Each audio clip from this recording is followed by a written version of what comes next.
जय हिंद and welcome back to your favourite real estate channel Realtors next door. पिछली मैंने वीडियो आपके लिए बनाई थी कि होम बाइंग का प्रोसेस कैसे सिंप्लीफाई किया जाए। अगर आपने वो वीडियो देख ली है तो ये वीडियो और ज़्यादा ज़रूरी है, क्योंकि आज मैं 9 से 10 ऐसी गलतियों की बात करने जा रहा हूँ जो हर होम बायर अपनी होम बाइंग प्रोसेस में कभी ना कभी करता है। भारत हमारा देश, हमारे यहाँ एक स्टेटस सिंबल माना जाता है आपका घर होना। हम ये सोचते हैं कि अगर घर के ऊपर छत नहीं है तो आप सेटल नहीं हो। हमारी सोसाइटी ऐसे सोचती है, माँ बाप ऐसे सोचते हैं, पीयर्स ऐसे सोचते हैं। होम बाइंग के प्रोसेस के साथ बहुत सारे स्टिग्मास, बहुत सारे मेंटल टैबूज, बहुत सारे सोसाइटल प्रेशर्स होते हैं। बहुत ही इमोशनल डिसीजन होता है होम बाइंग। लेकिन मैं आपको पहले ही आगाह कर दूं कि अगर आपने अपने इमोशंस को अपने दिमाग के ऊपर हावी होने दिया तो ये एक गलत डिसीजन आपको ज़िंदगी भर परेशान कर सकता है। अगर आप एक होम बायर हैं या कभी घर खरीदना चाहते हैं तो इस वीडियो के एंड तक बने रहिएगा, क्योंकि मैं आपको कुछ ऐसी टिप्स देने वाला हूं जो आपके होम बाइंग प्रोसेस को बहुत ज़्यादा सिंप्लीफाई कर लेंगे। फॉल्ट नंबर 1, थिंकिंग कि ये तो दिल दा मामला है। दिल दा मामला है से मेरा मतलब है taking emotional decisions. As much as I understand कि घर के साथ बहुत सारे इमोशंस जुड़े होते हैं, आपकी एस्पिरेशंस जुड़ी होती हैं, लेकिन अगर आप होम बाइंग को एक इमोशनल डिसीजन बना देंगे तो इसमें आपको बहुत ज़्यादा प्रॉब्लम होगी। अब इमोशनल डिसीजन होम बाइंग कैसे बनती है? नंबर 1, अगर आप शो ऑफ करना चाहें। नंबर 2, अगर आप बहुत रिजिड हों। मैंने बहुत सारे केसेस में देखा है कि लोग अपनी लिमिट को स्ट्रेच करके घर खरीद लेते हैं, रजिस्ट्री करा लेते हैं, उसके बाद उनके पास वहाँ फर्नीचर लगाने के लिए पैसा नहीं होता। This is a classic case of show off. You must not ever buy anything to show it to the other person. आप वही सामान खरीदें जो आपको खुशी दे रहा हो और आपकी ज़रूरत का हो। अगर आप आज सामान किसी और को दिखाने के लिए खरीदेंगे तो कल जब लोग आपको नहीं देख रहे होंगे तो आपको वो सामान बेचना पड़ेगा। Number 2, being rigid.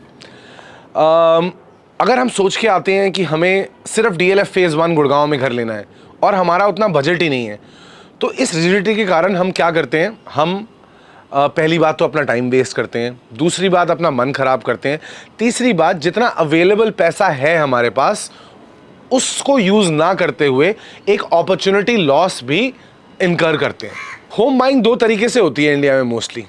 एक, लोन पे, दूसरी अगर आपने अपना पुराना घर बेचा हुआ हो। अब अगर आप लोन रूट से जा रहे हैं तो होम बाइंग प्रोसेस शुरू करने से पहले आप अपनी लोन एलिजिबिलिटी ज़रूर चेक करिए।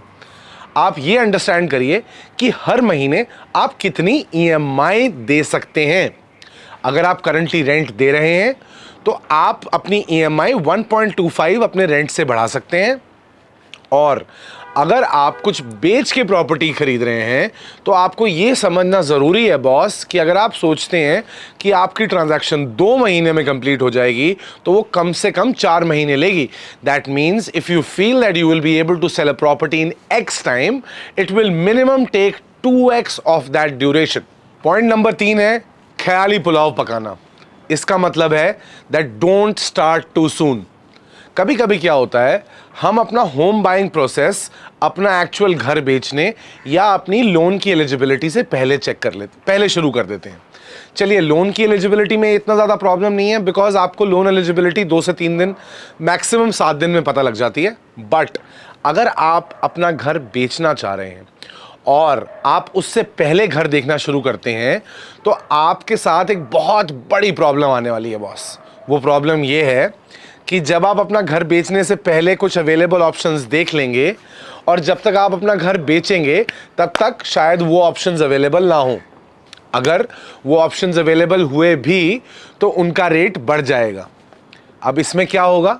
आपका दिमाग चकराएगा कि मैंने आज से 3 महीने पहले यही सेम फ्लोर 4 करोड़ रुपए का देखा था और आज बिल्डर इसके 4.25 क्यों मांग रहा है?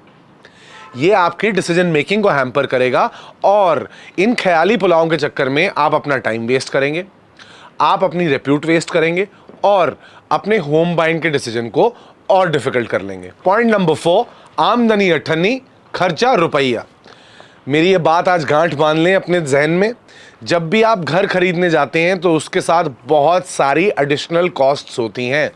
Number one, the cost of registry. Number two, the brokerage that you pay. Number three, the government fees that you have to pay. Number four, जो आपके घर की फर्निशिंग की कॉस्ट आती है. नंबर फाइव, आपके इलेक्ट्रिसिटी और वाटर मीटर की कॉस्ट. कभी भी जब भी आप घर खरीदने जाएं तो ये मान के चलें कि अगर आप 100 रुपए का घर खरीदेंगे तो 30 रुपए की एडिशनल कॉस्ट आप उसके साथ इनकर करेंगे ही करेंगे.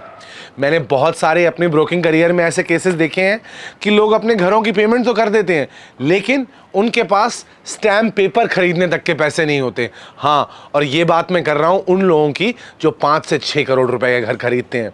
तो आमदनी अठन्नी खर्चा रुपया का ये मतलब हुआ कि do not underestimate the cost that you are going to face. Please make sure that you have all the cost contingencies worked into your plan before buying a house. Point number 5 is window shopping. आप कभी भी जब घर लेने निकलें अपने घर से तो आप सबसे पहले तो मेरी पुरानी वीडियो जिसका लिंक नीचे दिया हुआ है वो देख लें ताकि आपको पता लगे कि कैसे आप अपने डिसीजन को फ्रेम करते हैं. लेकिन आपने अगर अपना डिसीजन फ्रेम नहीं किया है, माइंड मेकअप नहीं किया है तो कृपया करके विंडो शॉपिंग ना करें. विंडो शॉपिंग एक बहुत गलत आदत है स्पेशली रियल एस्टेट में. क्यों?